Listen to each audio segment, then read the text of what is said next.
Ndodhën para i befasie, që është që në tryezat e grupit e ekspertëve u hodh një draft i amendamenteve kushtetuese i përgatitur jashtë këtij grupi i ekspertësh, siç duket replikuar edhe një herë historia procedurale e mëparshme, ku një grup ekspertësh përgatisin draft amendamenteve sipas optikës së tyre, që në këtë rast nuk është optika e të gjithëve, nuk është optikë gjithëpërfshirëse.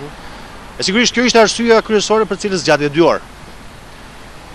Unë këmbgula, së bashku me kolegun, që punat filloj 1 orë më parë. Madje edhe propozova që mbledhja e parë, ngjarja e parë mbas draft opinionit të Venecias të jetë nesër.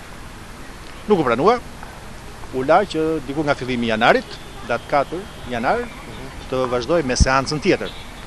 Por ajo që është më rëndësishme është pikërisht kjo gjë. Në fakt nuk është se i shërben një lloj sinqeriteti, një lloj konsensusi teknik mes teknikësh, apo po doni edhe një lloj konsensus politik, që produkti nga ky moment e tutje, konvertimi i të gjitha rekomandimeve të Komisionit të Venecias të bëhet nga të gjithë ekspertët.